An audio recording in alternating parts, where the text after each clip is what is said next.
Pada materi kali ini kita akan membedah mengenai standar ASME B31.1. Materi akan disajikan berupa slide video agar mempermudah kita dalam memahami. Berikut materinya.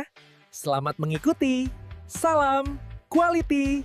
Coba bayangin, di balik setiap pembangkit listrik yang kita andalkan, ada jaringan pipa super kompleks yang bekerja non-stop. Nah, kalau ada satu aja kesalahan kecil di sana, bisa jadi bencana. Buat kita, para insinyur, keselamatan itu bukan cuma pilihan, tapi tanggung jawab mutlak. Makanya, hari ini kita bakal bedah tuntas kitab suci kita, standar ASME B31.1, edisi terbaru 2024. Pertanyaan ini bukan teori ya, ini realita kita di lapangan, setiap hari. Yang dipertaruhkan, itu bukan cuma soal efisiensi, tapi nyawa manusia. Terus, gimana caranya kita bisa tenang, bisa yakin kalau semua sambungan, semua material, semua prosedur itu sudah aman sesuai standar paling tinggi? Nah, jawabannya ya ada di standar ini. Tapi, jangan anggap ASME B31.1 ini cuma sekumpulan aturan kaku. Anggap aja ini blueprint kita, semacam kerangka kerja yang jadi pemandu kita dalam mengambil keputusan teknis. Mulai dari milih material, sampai prosedur las, semuanya harus berdasarkan praktik terbaik yang sudah terbukti. Oke, jadi ini dia yang bakal kita bahas. Pertama, kita lihat DNA dari standar ini. Terus, kita masuk ke bagian krusial, material dan pengelasan. Lanjut ke momen kebenaran, yaitu inspeksi.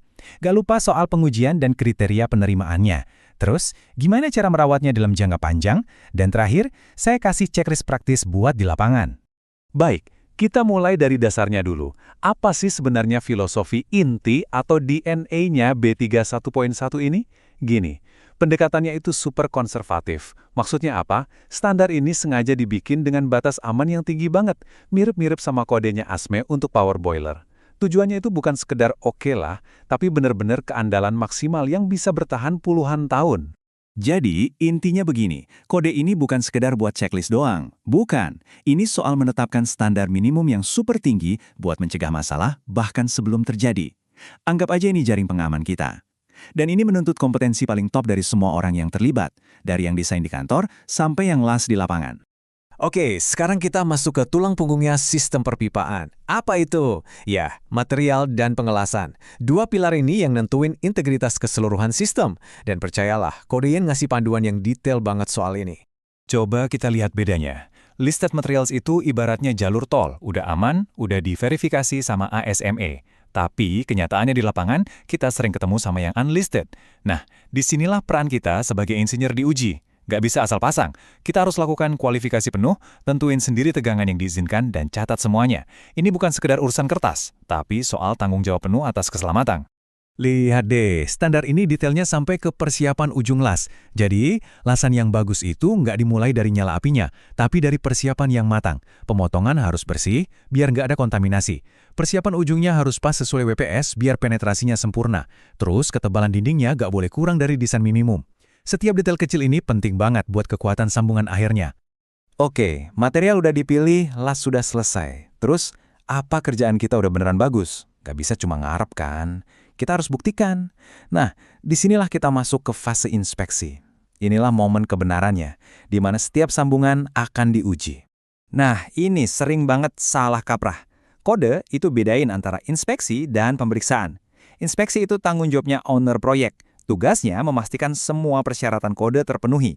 Kalau pemeriksaan atau examination, itu kerjaan teknis di lapangan yang dilakuin sama fabrikator. Termasuk NDI kayak tes visual, radiografi, dan lainnya. Paham siapa ngerjain apa itu kunci biar kerjaan lancar. Yuk kita lihat contoh nyatanya. Untuk pemeriksaan visual aja, alurnya jelas. Pertama, cari cacat yang paling bahaya kayak retakan. Udah gitu, ukur undercutnya. Terus, cek penguatan lasnya, ketinggiannya pas atau enggak. Terakhir, lihat ada porositas atau enggak. Ini kayak checklist di kepala setiap inspektur. Dan semua ini ada batas toleransinya di kode. Jadi nggak ada lagi istilah kira-kira. Pemeriksaan visual itu kan cuma lihat yang di permukaan. Padahal, cacat yang paling bahaya itu seringnya ngumpet di dalam lasan. Nah, buat nemuin harta karun tersembunyi ini, kita pakai NDE atau pemeriksaan tidak merusak. Ini teknik canggih buat ngintip ke dalam baja tanpa harus ngerusaknya. Tabel ini semacam peta jalan NDE buat kita. Coba perhatiin, tingkat pengujian itu tergantung kondisi operasinya. Contohnya, Buat suhu tinggi di atas 750 Fahrenheit, ini kondisi paling kritis, las tumpul di atas 2 inci itu wajib dites volumetrik. Maksudnya, kita pakai radiografi atau ultrasonik buat ngecek seluruh isi lasan, bukan cuma luarnya. Gampang kan prinsipnya? Makin tinggi risikonya, makin dalam kita ngeceknya. Terus, pas kita lihat hasil tes ultrasonik, apa sih yang kita cari?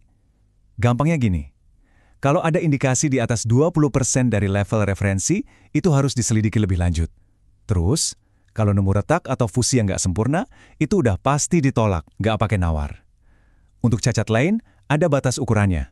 Intinya ini kriteria lulus atau gagal yang jelas banget, jadi Anda harus paham betul pas baca laporannya. Oke, sistem pipanya udah lolos tes, udah jalan, kerja kita selesai. Eits, tunggu dulu. Justru di sini maratonnya dimulai, pemeliharaan. Ingat, keselamatan itu bukan proyek yang ada akhirnya, tapi komitmen seumur hidup. Dan kode ini juga ngatur dengan jelas tanggung jawab owner selama pipa itu beroperasi. Program pemeliharaan yang bagus itu bukan cuma nunggu rusak baru diperbaiki. Kuncinya ada di data. Semua harus dicatat, jam operasi, suhu, tekanan. Kenapa? Soalnya data ini bukan buat menuhin arsip, ini bahan bakar buat prediksi. Kalau kita punya riwayat operasinya, kita bisa tahu area mana yang rawan rusak bahkan sebelum masalahnya muncul. Biar lebih gampang pas di lapangan, gimana kalau kita rangkum semua poin pemeliharaan tadi jadi satu alat praktis, sebuah checklist buat inspeksi rutin. Checklist ini, yang dasarnya dari Appendix V, itu mengubah teori jadi aksi nyata. Ini bukan cuma sekedar lihat-lihat, tapi mengamati dengan tujuan. Contoh, pas ngecek penyangga pipa, kita pastikan pipa itu bisa bergerak bebas pas panas dingin. Atau kalau ada getaran aneh, bisa jadi itu tanda awal ada masalah aliran. Tiap poin di checklist ini tuh kayak petunjuk, cara kita dengerin apa kata sistem perpipaan. Dan saya mau tutup dengan kutipan yang diambil langsung dari halaman depan standarnya. Ini pengingat yang paling penting. Kode ini memang alat yang hebat, ngasih kita aturan main. Tapi, kode ini gak akan pernah bisa gantiin pendidikan, pengalaman, dan yang paling utama, engineering judgment Anda sebagai insinyur. Ingat, standar ini alat yang sangat kuat, tapi kekuatannya tergantung sama siapa yang menggunakannya. Jadi pertanyaannya saya kembalikan ke Anda. Fondasinya sudah ada. Sekarang, gimana judgment Anda akan membangun struktur keselamatan yang kokoh dan andal di proyek Anda berikutnya? Jangan lupa untuk subscribe, like, dan share channel ini. Nyalakan juga lonceng notifikasi agar tidak ketinggalan update video inspeksi selanjutnya.